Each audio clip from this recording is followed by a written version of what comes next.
de chiffre d'affaires. Hein, on est en net dégringolade, on fait 20% de moins que l'an dernier. Alors qu'est-ce qui se passe? Qu'est-ce qui se passe? Moi je veux juste vous dire, hein, quand vous passez dans les rangs là, pour faire le racket, la quête. Hein, ayez le sourire, c'est plus vendeur déjà. Rien ne vous empêche de faire des pitres. Corinthien vaut mieux que 2 tu l'auras. Enfin, attention, il faut voler personne. Parce que c'est écrit dans la Bible, hein, naturellement, tu ne voleras point. Alors tu ne voleras point, pourquoi? Tout le monde le sait. Car bien mal agi ne profite jamais. Alors s'il vous plaît, faites des efforts là. Hein, j'attends de vous un petit peu l'enthousiasme au niveau du ramassage des fonds. Merci. Alors maintenant, on va un petit peu revoir, on a reçu les résultats hein, concernant la formation du prophète Amos qu'on vous a donné. Alors les gars, c'est pas très folichon. Hein. Les résultats sont en dessous de tout. Hein. Qui a dit Amos à la playa? Non mais les gars, c'est sérieux là. Hein, un peu d'intégrité. On est à l'église quand même. Bon, j'aimerais aborder avec vous un petit sujet épineux, hein, concernant les sans-papiers. Alors, je pense que vous n'êtes pas sans savoir qu'ils sont là pour un titre de séjour. Alors, qui a eu l'idée de leur offrir un titre-service? Ah, mais les gars, quand même, faites un effort. On est là pour transmettre un message d'amour, de compassion. C'est n'importe quoi. Alors, je voudrais aborder aussi un sujet très important en ce qui concerne le vin de messe. Oui, le vin de messe. Qui a eu l'idée de mettre une bouteille Mouton Rothschild 75 dans le calice?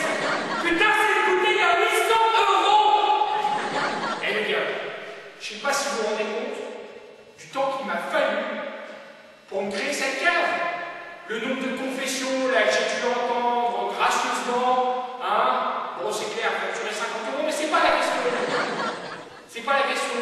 Alors quand vous descendez hein, à la cave pour prendre la bouteille pour le fils, hein, interdit de toucher au Pomard, au Pomerol, au Claude Fougeot et toute autre bouteille millésimée. Hein, vous prenez directement le cubi.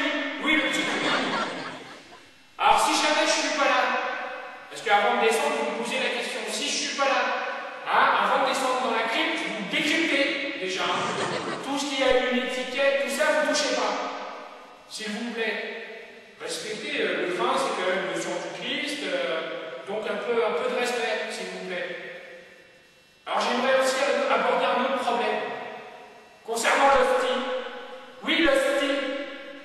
Qui a eu l'idée hein, de changer l'hostie avec des petits écoliers? C'est toi, Robert?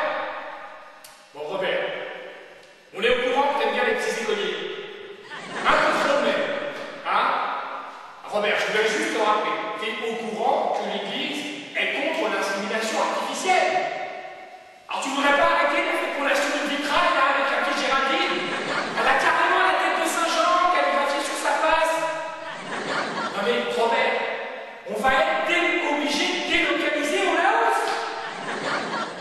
Robert, fais des efforts s'il te plaît. Bon, un autre problème aussi qu'on aimerait aborder.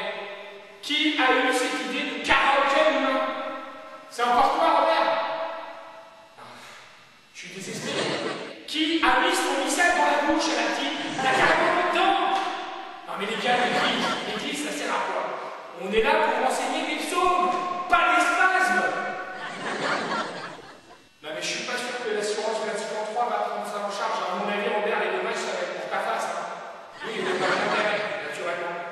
Robert, fais des efforts là. Qu'est-ce qu'on va devoir faire? Tu veux que tu sois excommunié, c'est ça? C'est ça que tu attends de nous? Bon, l'Église est là aussi pour offrir le pardon, mais fais des efforts, comment on va faire, nous, pour justifier? Tu viendras dans mon jour tout à l'heure, on aura une petite discussion, s'il te plaît. Alors, j'aimerais aussi revenir un petit peu sur les propos du pape, hein, à propos du sida. Hein, vous savez, les menaces de mort, tout ça qui pèse sur lui. On a décidé maintenant de prendre des mesures draconiennes. Ah oui, draconiennes. Alors, concrètement, qu'est-ce que ça veut dire? C'est-à-dire que dorénavant, lorsque le pape se rendra quelque part, il roulera toujours avec la capote fermée. D'accord? Et ça, c'est pour une durée indéterminée. N'oubliez pas ça.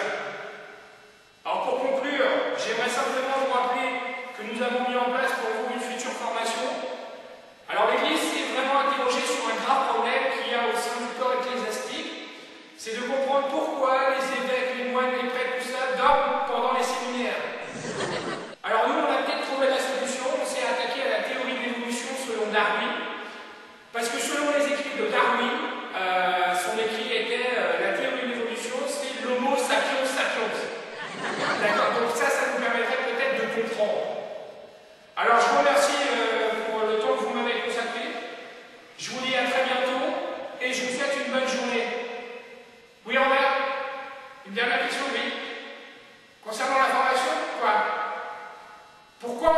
pas le mot